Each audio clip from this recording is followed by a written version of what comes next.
الحمد لله رب العالمين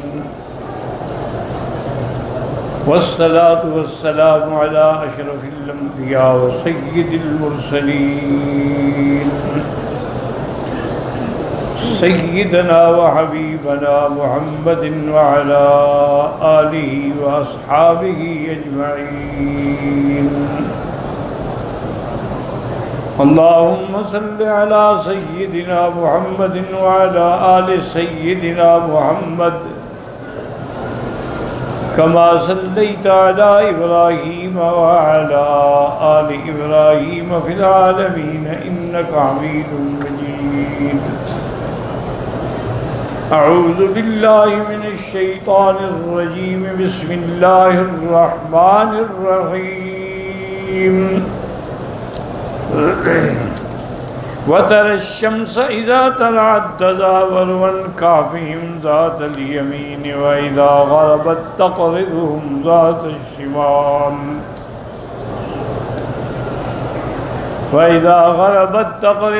ذات الشمال وهم في فجوة منه ذلك من آيات الله من يهد الله فهو المهتدي ومن يضلل فلن تجد له وليا مرشدا. قال المؤلف والمفسر رحمه الله تعالى أدام النفع بعلومه وعلومكم في الدارين آمين إلى أن قال فهذا فيه دليل على أن باب هذا الكهف كان من نحو الشمال لأنه تعالى أخبر أن الشمس إذا دخلت عند طلوعها تزاور عنه ذات الیمین یتقلص الفیء یمنۃ.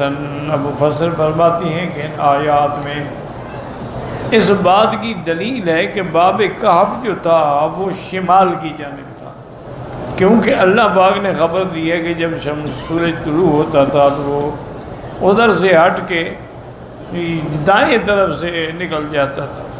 کما قال ابن عباس و سعید بن جبیر و قتادہ تزاور معنی تمیل یعنی میلان کرنا.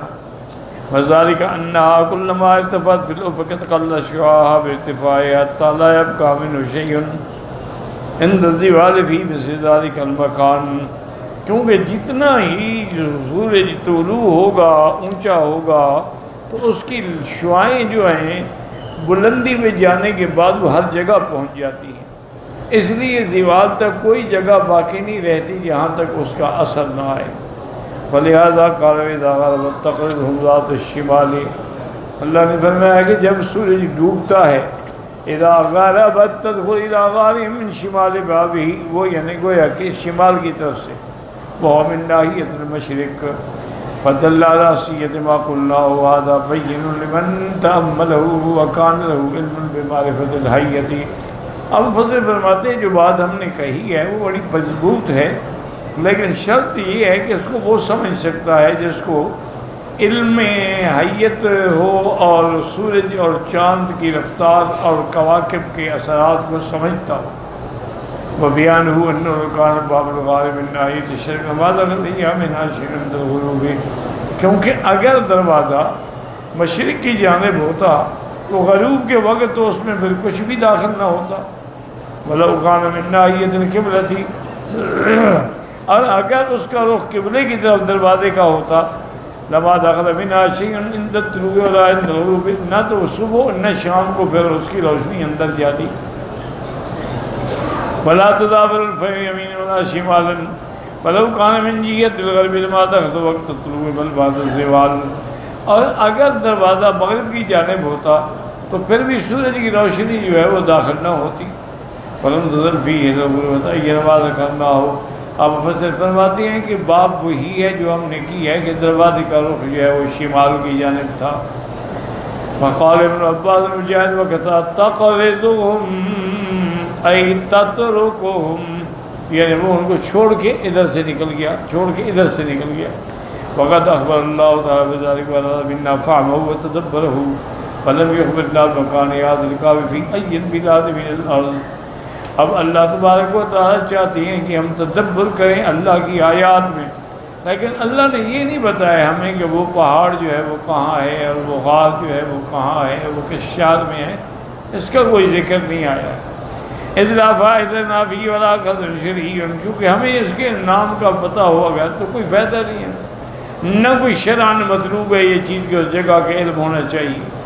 فقط تکلف بعض المفسرین ذکروا فیہ اقوالا، بعض مفسرین نے کچھ اقوال بھی نقل فرمائے ہیں لیکن تکلف کے ساتھ، جیسے کہ ایک قول ہے ابن عباس کا ہوا قریب من ایلا، وہ کہتے ہیں کہ وہ ایلا کے قریب ہے، اور بعض نے کہا ہے کہ وہ عند نینوا، اور بعض نے کہا بلاد الروم، بعض نے کہا بلاد البلقا، واللہ عالم کہ یہ بلاد اللہ ہو، اللہ جانتے ہیں۔ جب اللہ نے ذکر نہیں کیا ہے تو باقی تو سب قول ہی ہے نا۔ وَلَوْ كَانَ لَنَا فِيهِ مُسْتَعْدٌ دِينِيَّةٌ لَأَرْسَلَ اللَّهُ تَعَالَىٰ رَسُولَهُ إِلَيْهِ، اگر اس جگہ کے علم کے اندر ہمارا کوئی دینی فائدہ ہوتا تو لازم اللہ ذکر فرما دیتے۔ فقد قال تعالیٰ ما تركوا شيئا يقربكم الى الجنة ويعلمن الا وقد علمتم به فعلمنا تعالیٰ بصفته ولم يعلمنا مكانه۔ تو اب مفسر فرماتے ہیں کہ جیسے حدیث پاک میں آتا ہے کہ حضور پاک نے فرمایا کہ میں نے کوئی ایسی چیز جو تمہیں جنت کے قریب کر دے اور جہنم سے دور کر دے نہیں چھوڑی، تمہیں بتا دی ہے۔ اسی لیے اللہ نے ہمیں اپنی صفات کی تو علم عطا فرمایا ہے، لیکن اپنی ذات اور مکان کا علم صرف یعنی اجمالاً ہے کہ الرحمن علی العرش استویٰ۔ وقال ترمشد سجاد تضاور کافی قال مالک انزل تضاور کمانا تمیل ڈھل میلان ذات الیمین وذات تغرب ذات فجوۃ منہ، ای فی فجوہ کہتے ہیں کھلی جگہ، فی متسع منہ داخلا بحیث لا تصیبہم اذ لو اصابتہم لحرقت ابدانہم وثیابہم، کیونکہ اگر جو ہے وہ سورج اندر جاتا اس کی پوری روشنی اور دھوپ تو پھر تو وہ سو بھی نہیں سکتے تھے، ان کو جلا ڈالتا۔ قال المزاق من آیات اللہ هذا الغار الذي جعلهم فيه حياء والشمس والقمر تدخلهم فيه تبقى أبدانهم، اللہ کی نشانیوں میں سے ہے کہ اللہ نے ان کے دل میں ڈالا کہ فلاں پہاڑ میں جائیں اور فلاں غار میں رہیں، تاکہ تمہیں روشنی بھی پاتی رہے لیکن گرمی کی تکلیف نہ ہو اور ہوا کی بھی تکلیف نہ ہو۔ وَلِهَذَا قَالَ تَعَالَىٰ ذَٰلِكَ مِنْ آيَاتِ اللَّهِ ثُمَّ قَالَ مَنْ يَهْدِ اللَّهُ هُوَ الْمُهْتَدِ هُوَ الَّذِي أَرْشَدَ هَٰؤُلَاءِ الْفِتْيَةَ لِلْهِدَايَةِ مِنْ بَيْنِ قَوْمِهِمْ، یہ اللہ کی شان ہے کہ اللہ نے پوری قوم میں سے ان نوجوانوں کو توحید پر ہدایت دی۔ فَإِنَّهُ مَنْ هَدَاهُ اللَّهُ اهْتَدَىٰ، جس کو اللہ ہدایت دے اسی کو ہدایت ملتی ہے۔ وَمَنْ أَضَلَّهُ فَلَا هَادِيَ لَهُ، جس کو اللہ گمراہ کرے اس کو کوئی ہدایت نہیں دے سکتا۔ وَتَحْسَبُهُمْ أَيْقَاظًا وَهُمْ رُقُودٌ وَنُقَلِّبُهُمْ ذَاتَ الْيَمِينِ وَذَاتَ الشِّمَالِ وَقَلْبُهُمْ بَاسِطٌ ذِرَاعَيْهِ بِالْوَسِيدِ لَوِ اطَّلَعْتَ عَلَيْهِمْ لَوَلَّيْتَ مِنْهُمْ فِرَارًا وَلَمُلِئْتَ مِنْهُمْ رُعْبًا۔ اب یاد رکھیں کہ ان آیات مبارکہ میں جیسے اللہ تبارک و تعالیٰ نے پہلے حضرت اصحاب کہف کی کرامات کا ذکر فرمایا، اب یہ ایک اور کرامت کہ وہ اس حال میں لیٹے ہوئے تھے کہ دیکھنے والا یہ سمجھے کہ وہ جاگ رہے ہیں، حالانکہ وہ تو سو رہے تھے، ان پر تو اللہ کی طرف سے نیند تھی اور 309 سال تک، لیکن دیکھنے والے کو ایسے محسوس ہوتا ہے کہ بالکل وہ جاگ رہے ہیں، تاکہ وہ اندر داخل ہو کر کوئی زیادتی نہ کر سکے۔ سوئے ہوئے بندے کو تو ہر کوئی لوٹ لیتا ہے، کوئی سامان لے گیا کوئی چیز لے گیا، لیکن جب دیکھے کہ نہیں ہوتے جاگ رہے ہیں تو کون داخل ہو؟ تو یہ بھی ان کی کرامت۔ اور دوسری کرامت یہ ہے کہ نقلبہم ذات الیمین و ذات الشمال، کہ ہم اپنے حکم سے ان کو کبھی دائیں اور کبھی بائیں لٹا دیتے ہیں، کیونکہ اگر ایک طرف لیٹے رہیں تو گرم ہو جائے اور تکلیف کا بھی باعث ہو۔ اسی لیے انسان جب سوتا ہے تو کبھی دائیں ہوتا ہے، کبھی بائیں ہوتا ہے، کبھی سیدھا ہوتا ہے، تو اس لیے اور یہ انتظام بھی اللہ نے کیا اپنی قدرت سے، ان کی کرامت ہے کہ نقلبہم ذات الیمین و ذات الشمال۔ اور یہاں ایک مسئلہ بھی سمجھ لیں کہ میرے آقا نے فرمایا ہے کہ ہر مسلمان کو یہ چاہیے کہ جب وہ سونے کا وقت آئے، افضل تو یہ ہے کہ وہ باوضو ہو، کیونکہ اللہ جانے موت آ جائے تو کم سے کم باوضو تو موت آئے۔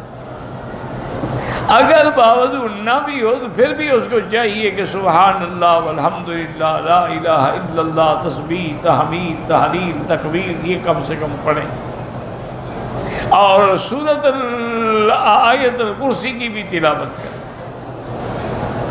اور پھر اس کے بعد یہ دایاں ہاتھ جو ہے اپنے دائنی رخسار کے نیچے رکھ کے داہنی طرف لیٹے اور کہے کہ اللہم وضعت جنبی فاغفر لی ذنبی، کہ یا اللہ میں نے تیرے حکم سے اپنے چہرے کو زمین پہ رکھا ہے، میرے گناہ معاف فرما۔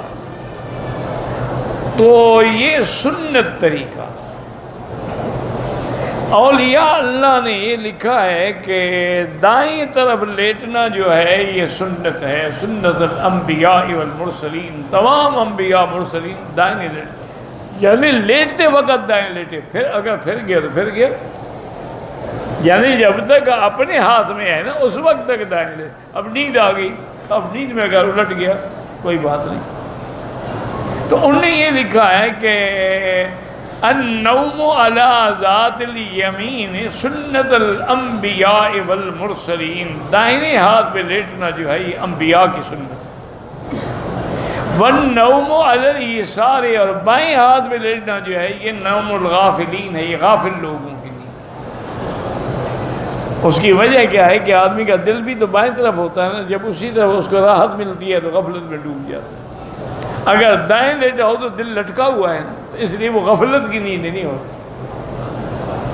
تو بائیں لیٹنا جو ہے یہ نوم الغافلین، اور ایسے سیدھا لیٹنا جو ہے نوم المتفکرین ہے، یہ متفکرین کی نیند ہے، یتفکرون فی خلق السماوات والارض، آسمانوں پہ نظر ڈالتے ہیں، ستاروں پہ نظر ڈالتے ہیں، چاند سورج کے رفتار پہ نظر ڈالتے ہیں، اللہ کی قدرتوں میں فکر کرتے ہیں۔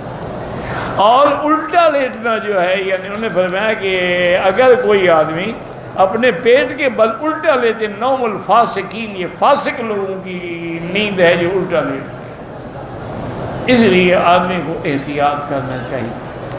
لیکن یہ شان والے لوگ ہیں، جب وہ کرتے ہیں نا تو اللہ ان کا انتظام کر دیتے ہیں کہ اب دیکھیں سونے کا انتظام بھی کر دیا، جگہ بھی کر دی، اب پلٹنے کا انتظام بھی کر دیا، وَنَقَلِّبُهُمْ ذَاتَ الْيَمِينِ وَذَاتَ الشِّمَالِ۔ اسی طرح ایک بڑا تب مستند واقعہ آتا ہے تاریخ میں کہ ایک کشتی میں کچھ لوگ جا رہے تھے،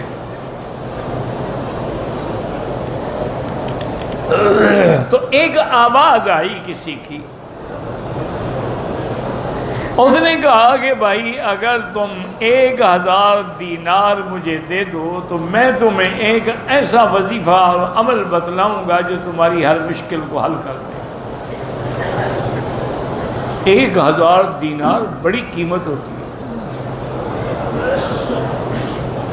ساری بستی کشتی والے خاموش تھے، اس میں ایک سیٹھ بیٹھا ہوا تھا، اس کے پاس پیسے تھے، اس نے آواز نکالا، اس نے کہا جی میں 1000 دینے کے لیے تیار ہوں، آئیں لے لیں۔ اور نے کہا مجھے دینے کی ضرورت نہیں ہے، تم 1000 دینار لے کے دریا میں ڈال دو، مجھے پہنچ جائے گا۔ اور نے کہا جی ٹھیک ہے۔ اس نے 1000 دینار لے کے دریا میں ڈال دیا۔ اب لوگوں نے کہا اس سے بڑا بیوقوف کوئی بھی نہیں دنیا میں۔ یہ کیا آواز آ رہی، کس کی آواز ہے؟ نہ تو بندہ نظر آتا ہے، نہ پیسے لینے والا نظر آتا ہے۔ اس نے کہا دریا میں ڈال، دریا میں ڈال دی، 1000 دینار دریا میں ڈال دی بیوقوف آدمی۔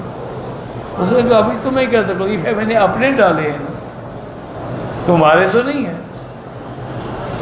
اللہ کی شان ہے، اسی اثنا میں دریا میں طوفان آیا اور کشتی ٹکڑے ٹکڑے ہو گئی، کوئی کہاں گیا، کوئی کہاں گیا، کوئی مر گیا، کوئی ڈوب گیا، صرف ایک تختہ بچا جس پر یہ سوار تھا۔ اور وہ تختہ کنارے آگے لگ گیا تو اس نے کنارے پہ چلنا شروع کر دیا کہ بھی کہیں آبادی میں پہنچوں تو کہیں جاؤں نا، کدھر جاؤں؟ نہ اسباب ہے، نہ کھانا ہے، نہ پینا ہے، نہ کچھ ہے، پانی تو چلو ساتھ ہی دریا چل رہا ہے۔ چلتے چلتے چلتے آگے آیا، دیکھا کہ ایک بڑا خوبصورت محل ہے۔ وہ تو دیکھ کے دنگ رہ گیا، حیران ہو گیا کہ ایک محل کہاں ہے، یہ کوئی آبادی تو نہیں نظر آ رہی۔ اور نے کہا چلو یار بھوکے رہنے سے تو اچھا ہے جا کے دروازہ کھٹکھٹا دی، اتنا بڑا محل ہے تو کچھ نہ کچھ روٹی تو دے ہی دیں گے۔ اس نے جا کے دروازہ کھٹکھٹایا تو ایک لڑکی نے آ کے دروازہ کھولا، وہ اتنی خوبصورت تھی، اتنا اللہ نے اس کو جمال دیا تھا اور حسن دیا تھا اور انگارہ آنکھیں دی تھیں اور بال دیے تھے کہ یہ تو دیکھ کے بیچارہ بے ہوش ہو گیا۔ انہوں نے کہا کون ہو تم؟ انہوں نے کہا میری کہانی مت پوچھو، میں مسافر ہوں، بھٹک گیا ہوں، ڈوبتے ڈوبتے بچا ہوں، کچھ کھانے کو ہے تو وہ دے دو۔ انہوں نے کہا کھانے کے لیے سب کچھ آؤ میرے ساتھ۔ اندر لے گئی تو میز پہ انواع و اقسام کے کھانے لگے ہیں، پھل لگے ہیں، فروٹ لگے ہیں۔ انہوں نے کہا کھاؤ جتنا کھا سکتے، لیکن کھانے کے بعد جلدی سے نکل جاؤ میرے اس محل سے۔ انہوں نے کہا وجہ کیا؟ انہوں نے کہا وجہ یہ ہے کہ مجھ پر ایک جن عاشق ہے، اس نے مجھے قبضے میں رکھا ہوا ہے، اسی نے یہ سارا مال بنایا ہے، وہی یہ ساری نعمتیں لے کے میرے پاس آتا ہے، اور وہ مجھے آ کے اتنا تنگ کرتا ہے۔ اللہ کا شکر ہے کہ میں زنا سے تو بچی ہوئی ہوں، لیکن باقی وہ مجھے نہیں چھوڑتا، تقبیل، بوسہ، یہ وہ، میرے بدن سے کھیلنا، لیکن اللہ نے مجھے زنا سے بچایا ہے کہ میں روتی رہتی ہوں، دعا مانگتی رہتی ہوں کہ یا اللہ مجھے زنا سے بچا۔ انسان ہو جن ہو، زنا تو زنا ہے۔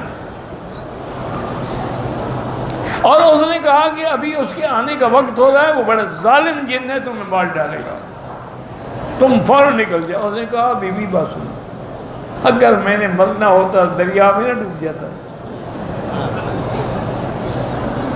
اس کا معنی ہے کہ اللہ مجھے مارنا نہیں چاہتے ہیں۔ اچھا، اور اگر جن نے آگے مجھے مار بھی ڈالا، تمہارا کیا قصور ہے؟ تم آرام سے بیٹھی رہو۔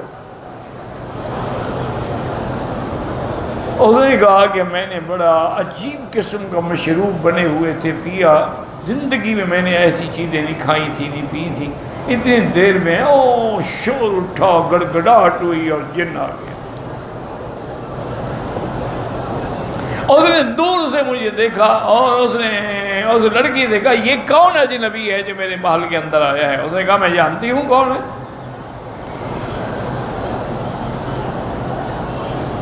اس نے کہا کہ اچھا میں اس کی گردن تو توڑوں گا ہی، لیکن آج تمہیں بھی میں نہیں چھوڑوں گا، پہلے تمہارے بدن سے لذت حاصل کروں گا، پھر تمہیں مار ڈالوں گا۔ وہ کہتے ہیں وہ بزرگ نے جو دریا میں جب مجھے پیسے ڈالے تھے نا، ایک وظیفہ بتایا تھا کہ وَمَن يَتَّقِ اللَّهَ يَجْعَل لَّهُ مَخْرَجًا وَيَرْزُقْهُ مِنْ حَيْثُ لَا يَحْتَسِبُ وَمَن يَتَوَكَّلْ عَلَى اللَّهِ فَهُوَ حَسْبُهُ إِنَّ اللَّهَ بَالِغُ أَمْرِهِ قَدْ جَعَلَ اللَّهُ لِكُلِّ شَيْءٍ قَدْرًا، کہ جب کوئی مصیبت ہو یہ پڑھا کرو۔ وہ کہتے ہیں میں نے پڑھنا شروع کر دیا، میں پڑھتا گیا، جن جو ہے نا وہ جل گیا، اپنی آگ میں خود جل گیا میرے وظیفہ پڑھنے سے۔ تو اس عورت نے کہا کہ دیکھو تم نے میری جان بچائی، اب یہ جتنا جواہر پڑے ہیں، جو زیورات پڑے ہیں، سب لپیٹو، لو یہاں سے نکل چلو۔ وہ جن تو چلو مر گیا، اس کا کوئی اور بھائی نکل آئے۔ وہ کہتے ہیں جی ہم نے سامان اٹھایا، اس میں ایسے ایسے جواہر تھے، ایسے ایسے موتی تھے کہ میں تو تصور بھی نہیں کر، اس کو لے کے ہم چل پڑے، چلتے چلتے چلتے دریا کے کنارے کشتی بھی تھی۔ اس کشتی والوں کو اس لڑکی نے کہا کہ میں فلاں کی بیٹی ہوں، تو کشتی والے ٹھہر گئے، انہیں ادب کے ساتھ میں بٹھایا، دوسرے کنارے پہنچایا۔ ان کے ماں باپ نے جب دیکھا وہ تو خوشی سے بے ہوش ہو گئے۔ انہوں نے کہا کہاں کیسے؟ اس نے سارا قصہ سنایا. اس نے کہا بھائی بات سنو, تم ذریعہ بنے ہو ہماری بیٹی کی عزت اور جان بچانے, اور دوسری بات یہ ہے کہ اس تنہائی میں محل ہو, آزادی ہو, تنہائی ہو, جمال ہو, حسن ہو, اور تم نے اس کو ہاتھ بھی نہیں لگایا. یہ دلیل ہے تمہاری عفت کی. ہم اپنی لڑکی کا خوشی سے تمہارے ساتھ نکاح کرتے ہیں. اور نے کہا جی میں نے تو 1000 دینار دیا تھا نا, اللہ نے مجھے کروڑوں دینار دے دیا. اور برکت کیا تھی صرف اسی آیت مبارک. اس لیے اب دیکھیں یہ کتنی شان والے لوگ ہیں کہ ان کو الٹنے پلٹنے کا انتظام بھی اللہ خود فرمائے. وَنُقَلِّبُهُمْ ذَاتَ الْيَمِينِ وَذَاتَ الشِّمَالِ وَقَلْبُهُمْ بَاسِطٌ ذِرَاعَيْهِ بِالْوَسِيدِ. اصحاب کہف کا ایک کتا بھی تھا ساتھ, حتیٰ کہ اسرائیلی روایات میں تو اس کا نام بھی لکھا گیا کہ اس کا نام کتمیر تھا. وہ جو ہے وہ غار کے دروازے پر اپنے ہاتھ پھیلائے ہوئے ایسے بیٹھا ہوا تھا کہ دیکھنے والا سمجھے مجھے کھا جائے گا.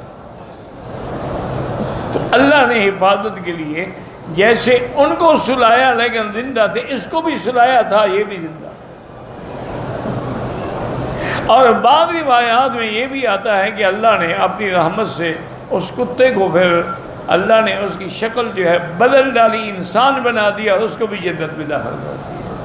کیونکہ جنت میں کتے تو نہیں جاتے ہیں, جنت میں تو انسان ہی جاتے ہیں, اور وہ بھی مومن انسان, یا جن جاتے ہیں جو مومن ہوتے ہیں.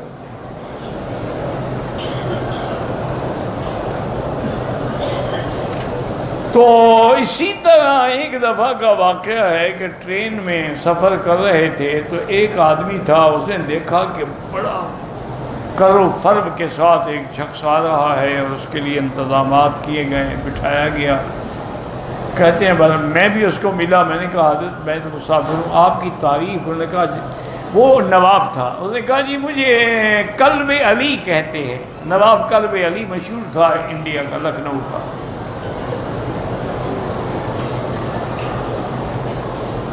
انہوں نے کہا کہ اجنبی بات یہ ہے کہ انہوں نے کہا حضرت یہ قلب علی, علی کا کتا نام رکھنا یہ کیا وجہ ہے؟ انہوں نے یار اور تو کوئی وجہ نہیں ہو سکتا ہے کہ اصحاب کہف کا کتا جنت میں چلا جائے گا تو علی کا کتا بھی جنت میں چلا جائے. میں نے اس لیے یہ نام رکھا. تمہارا نام کیا ہے؟ انہوں نے کہا جی میرا نام ہے خنزیر اللہ. کہا یہ کون سا نام؟ تو قلب علی کون؟ جہاں کتا ہوگا تو خنزیر بھی آئے گا. انہوں نے کہا کیا مطلب؟ انہوں نے کہا حضرت جنت میں حضرت علی جائیں گے, علی کے کتے نہیں جائیں گے. اصحاب کہف کے کتے کو بھی اللہ نے انسان بنا دیا تھا, وہ کتا نہیں رہا. تم نے یہ کیا تماشا بنایا ہوا؟ اگر ایسی بات ہے پھر میں بھی خنزیر اللہ ہوں. اب نواب صاحب کیا کہتے ہیں, خاموشی ہو گئے.